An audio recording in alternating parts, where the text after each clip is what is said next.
What's up, everyone? Kim is here along with Little Green Man from Meanwhile in the Man Cave, and today we're doing an unboxing of Heng Long's ZTZ99-A main battle tank. Now, we did do on a previous video the ZTZ99, and like we said in that video, a lot of people don't realize that they're actually separate tanks. In fact, a lot of sites that do sell these tanks only carry one or the other, but they are different tanks. So we're going to unbox this one today. This is 1/16 scale.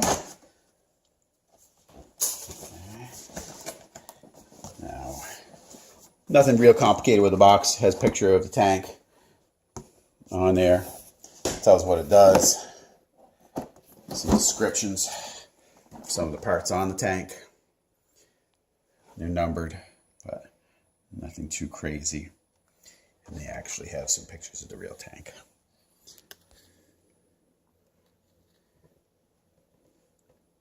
So, let's get this thing out of here and see what we've got.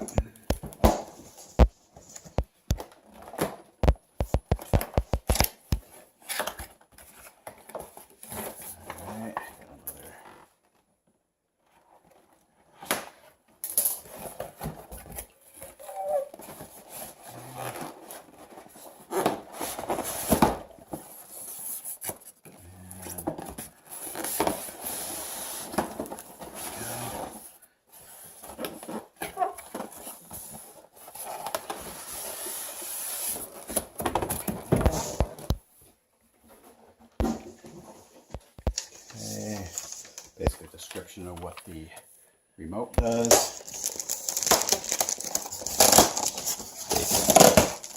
Basic instructions for the tank itself, which we'll go through. It's got targets on the back. Yes, there's targets too to shoot at with your BBs if you want, along with some decals. And like we said with the other tanks, these are instructions are challenging at best sometimes because they're not the most intuitive. So we got a box of parts, a bag of parts.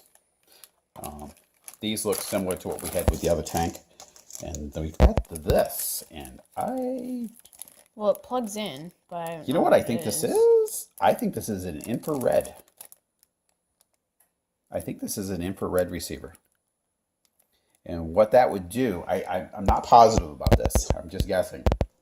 But with the infrared tanks, you could have two tanks that have the same kind of capabilities.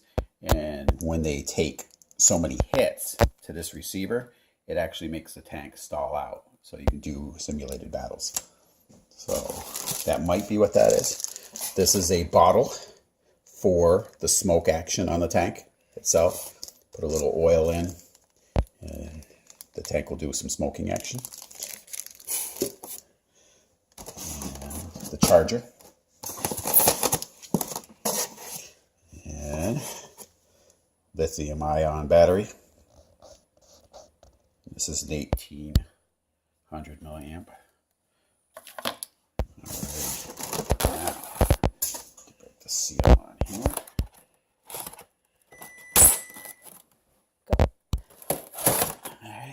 Seal broken. Yeah.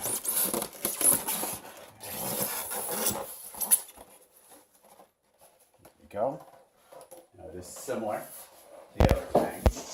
I can see a difference Yep. in the top. What's the difference you notice off the bat? It's not as square on top. Yeah, you have a lot of angular lines here. We're going to do a compare after everything's said and done. We'll do a comparison video with the two tanks, so you can actually see what the details are that are different. Anyway, touch it out of here. There we go. Okay.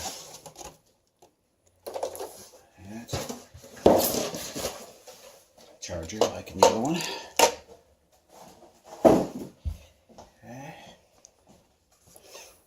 I don't know which one I like better. Well, it'll be better. We'll be able to make a better judgment once we Get all the parts. get all the parts on. But I know this is different too. Yeah. This is reactive armor, simulates reactive armor.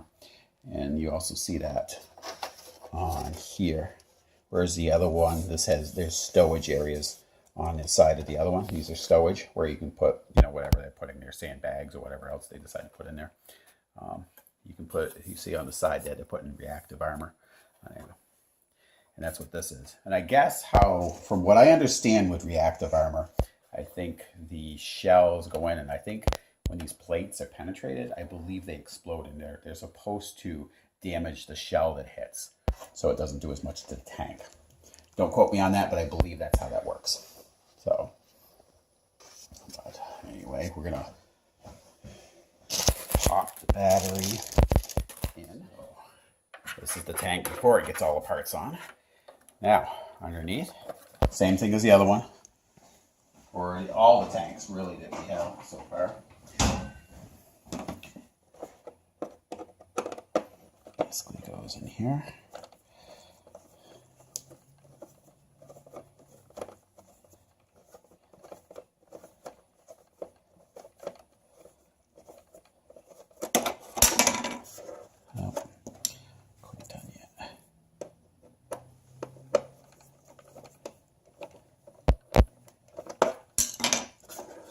And still not done.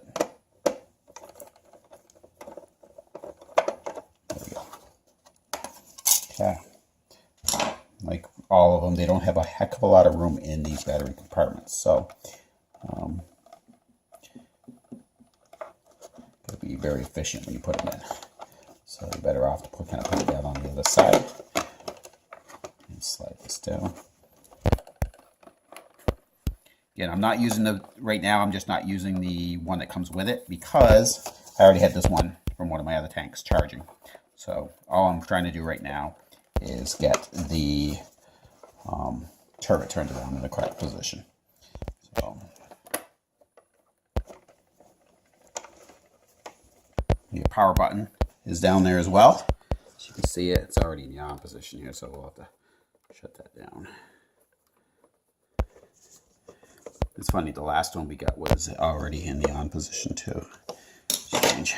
I don't know if they have them in the on position for when they're testing them. The factory. Possible. Okay. You can tell they're on because the headlights will blink. Oh, this one's, oh, there we go. Oh, there we go. Yep. Okay. There's that. Oh, another thing I've noticed with this tank, I don't believe the other one had two antennas, did it? That's what I was just thinking. Yeah, this one has two antennas. We'll know. I mean, I'll test it out later to see if that's the case or not. But so for the remote, typically they have, there's the knobs that go in here, but they're usually in a bag. yeah.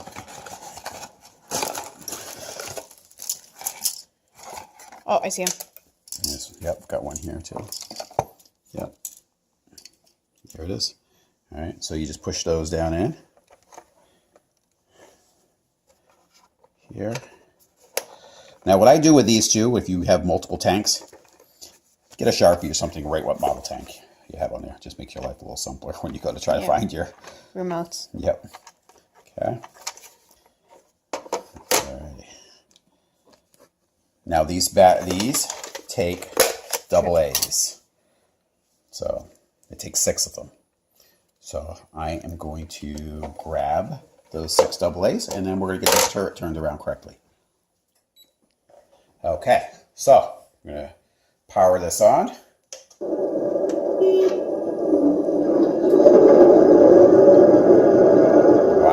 Already there's a difference in the engine sound on this tank too. Yeah, it definitely sounded there's a horn beeping there for a second.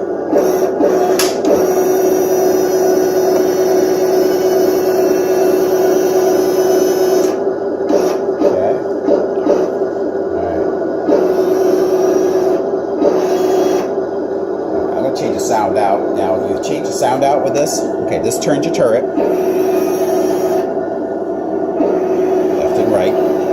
up and down should make the turret go up and down.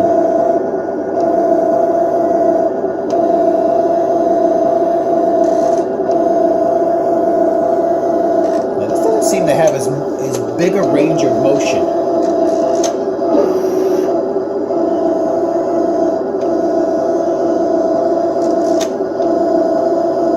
It does have a range of motion, just not as much as on the other tank, which is kind of a little unusual. So the range of motion on that tank, as far as the up and down, all that motion, is not as much. So I did notice that from the get-go. It does have a machine gun sound. This should be if it's like the other one. Actually, no, this one. Right, so let me do a combination of some of that. Let's see. So usually on the other one, you hit this button, it changes the sound of, okay, it changed it that time. Sounds like a horn. It's just weird. Wow. The engine sounds weird on this one. Yeah.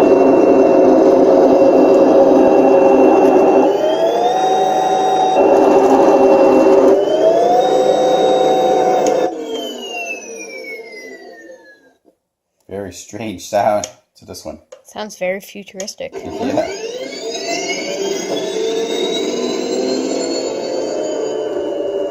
Yeah, so that's different compared to the other one. I'm going to hit it again. Okay. That sounds normal. Yeah, this seems like it has at least 3 different versions of the motor.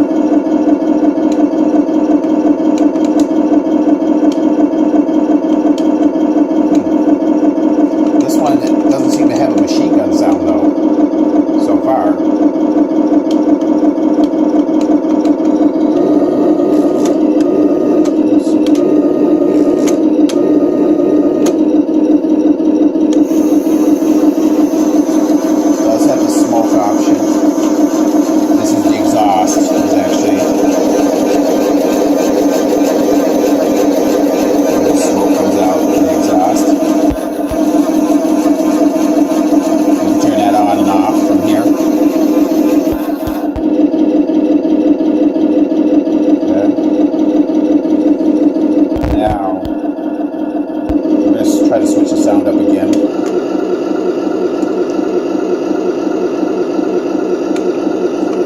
Oddly enough, though, this doesn't seem to have...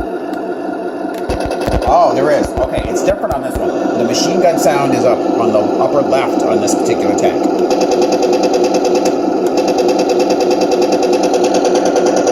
You know, it's weird with these Chinese tanks. A lot of them, you know, as far as like Heng Long goes, they don't seem to have a universal, you know, control as far as what it does.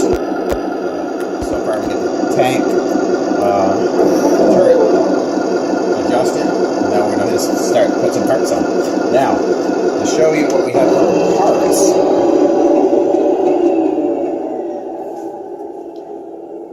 we pulled everything out of the box. As far as tanks go, this does have quite a few, not quite as many as on the T90 Russian tank that we had, but it's still got a lot of parts. About as many as were on the other ZTZ99. Few extra ones. I think these are different. Whatever this is, I don't know what these parts are. And maybe a few small differences. On the other tank, if you haven't seen that video, there's tail lights on that tank, and they're actually part of, that's what these are right here. Those are actually LEDs.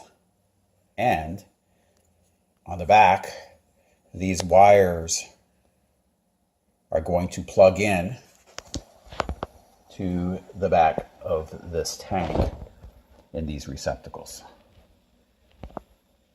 In there. That's where those are going to go, which is consistent with the other one. Like 3 antennas. I think we're only going to be using 2 by the looks of this tank. There seems to be 2 spots for them. Much like on the Abrams tank, there's 2 antenna communication on that one. Other thing I've noticed, these hatches do open up on the tank too. They're up here. Now, this, I believe this goes with that. And this seems like it's an infrared emitter. So that would plug into here if it is what I think it is. Yep, there it is. It plugs in. It's kind of. Yeah, you would, again, if you were, you would be using this if you were doing battles, and then basically the other tank would aim at these, and it's rigged, I believe, if it's like the ones I've seen, like 3 hits, I think, on the tank knocks it out. So basically the tank would automatically shut down at that point. Sounds fun. Yeah, it's a cool idea. The ways they could make it even better is if they had it, so you could do like micro cameras on the tanks, you know, and then maybe you could have like multiple people controlling it. Maybe separate, receiver. One guy controls the turret, the other guy is controlling the driving. So, and you have your own like little thing with the size of the cameras that go on phones now. It seems like you could do that. One person's targeting, the other person's driving. You're actually not looking at the tank. You're actually in a room or something controlling it on a little mini battlefield. That would be pretty cool. Virtual reality. Yeah. So, and this is the other. Now, if this is a BB shooting tank, you would actually put the BBs in here.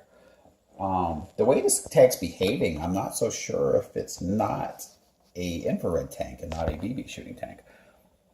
So we'll test, we'll find that out as we do our build today.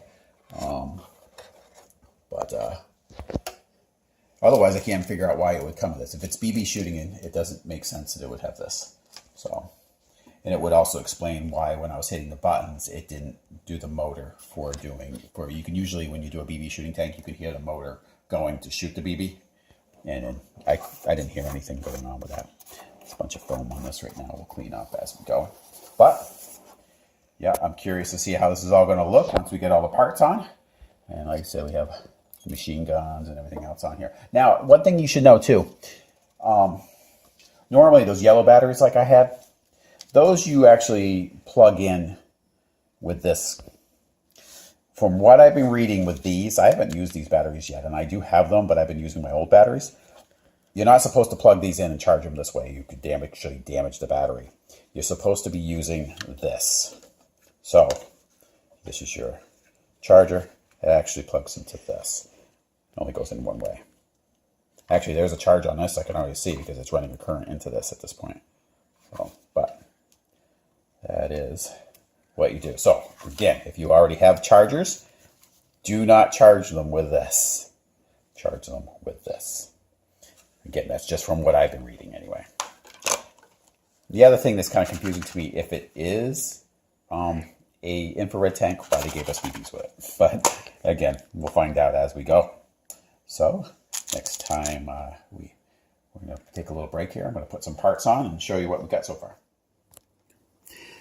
So the first things that we're going to put on today are going to be some parts out of the E section here. Now, you're liable to be grabbing parts and finding this E section and say, hey, I don't have enough. Well, that's because there's two, as there was in the other tank, the other ZTZ99 tank, there's two of these E sections in here. So just be prepared for that. There's a few other, miscellaneous parts that there's two of in here. And because in this little install thing, it doesn't tell you, E times 2. So there's two sections of those, or two, parts to that. So what we're going to put on is these parts right here. We're going to put those in first. They're going to go in these little tiny holes. Right, and it's going to be a lot easier putting those in now than when you start putting these longer pieces in, because you're just not going to have enough room to maneuver once you get those in. I ran into that problem before when we were installing the other one. So we're not going to make the same mistake twice. We're going to install those first right now. The other thing you guys might want to do before you start, putting the larger things on top here too, is put a lot of these smaller pieces in first. Just going to make your life simpler. Stuff like this, you know, these, the antenna type things, stuff like that. It's just a lot easier to maneuver around without all the big parts on. So just a little tip on that. And we're going to do some more parts on here and we'll show you what we got. All right, so most of these parts are good to glue down, but the one you don't want to glue down, okay, you'll eventually glue this piece in, all right? That's what's going to mount. It's okay to glue that down, but do not glue the machine gun into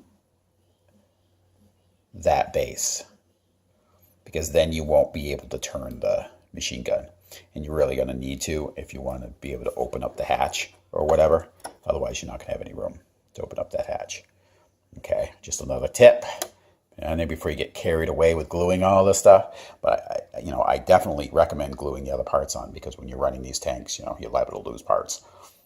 And good luck finding them. So, that being said, get back to the build.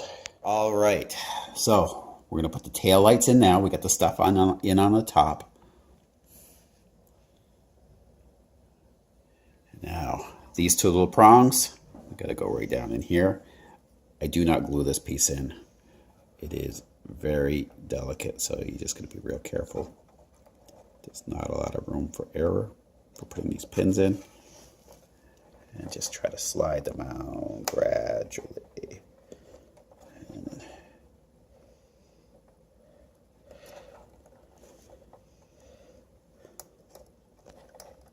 get them in here. They don't necessarily line up either. So, and even when they are lined up, they seem to bend pretty easy. So, insert them in. What you think they're in. There's not a lot of room.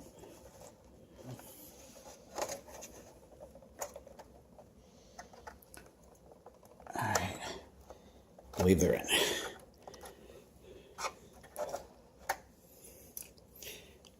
And then in the back of those,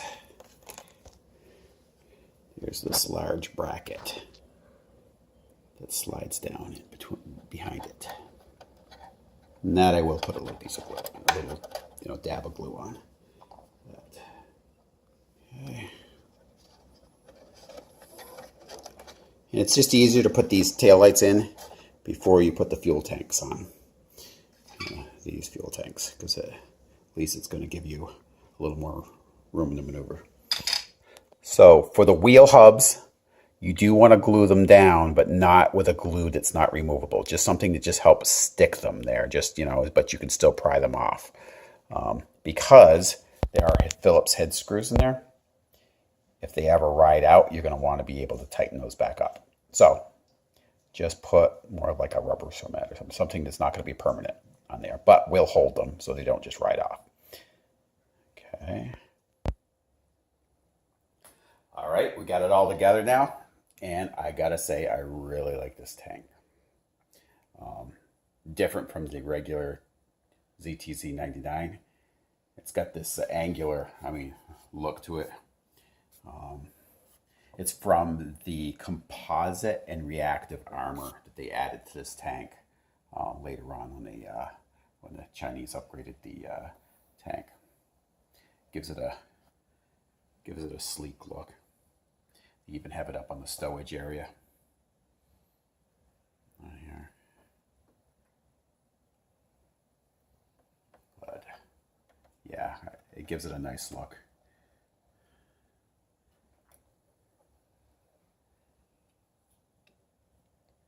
Little differences too. This has the 2 antenna on it as well compared to the other one. We will do a separate video comparing the 2 tanks, so you can actually see what the difference is. Get the decals on as well. But it's I gotta say I'm very happy with this tank.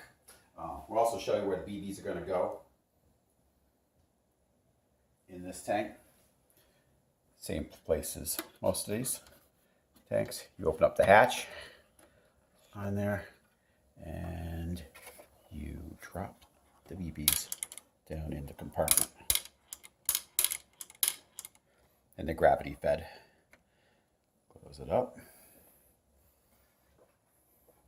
Okay. So we're going to start this thing up.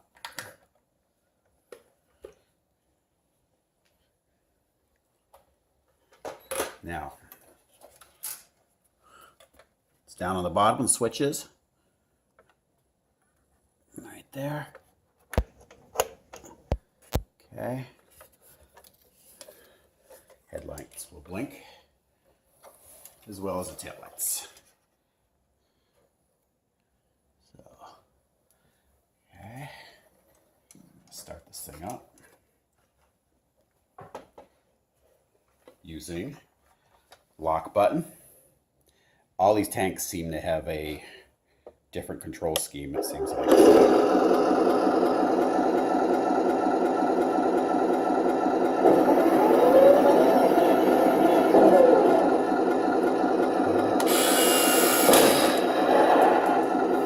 So, as Green Man discovered, on this particular tank, it's both these buttons that shoot the BBs. You just hold them at the same time, it shoots. If you just do one, machine gun. Doesn't do anything if you don't hit this, but if you hit them both. Okay. So that's how you shoot.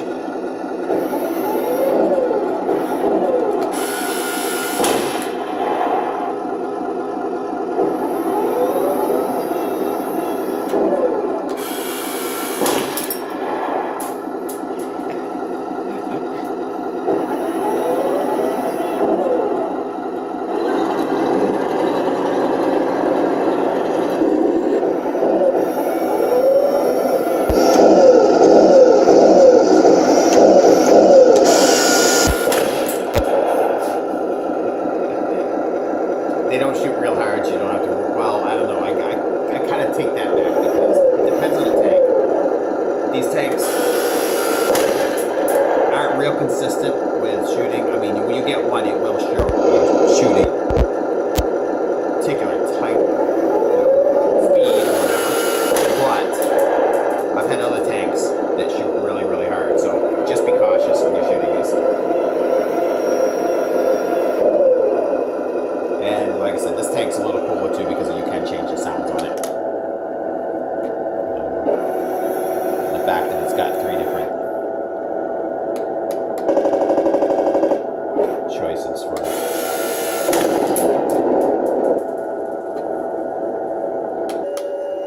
There's the other one.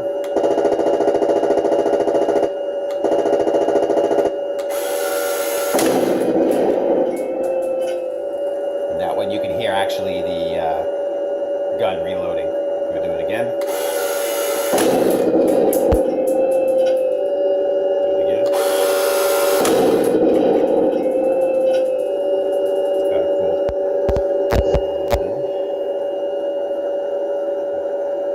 Switch the sound up again.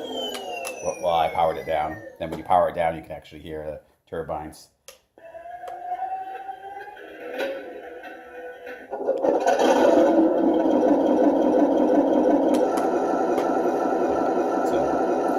Pretty cool. Next we're going to do a running video of this thing. So we'll take it outside and give it a go.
guys, we've done the running video. Now some final thoughts. I do really like this tank a lot, and I like it. I like the design better than the ZTZ99. What I like about it is a lot of the angle design that this has because of the extra armor on it. And what armor is that, Brett? The reactive armor. Yes. I actually, that's my favorite part about that. And my other, I really like the angled armor, like you said.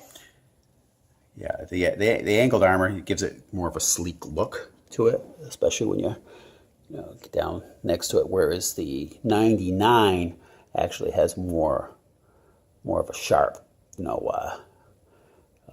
blocky look to it. But that's how they upgraded this with the modular and the reactive armor on it.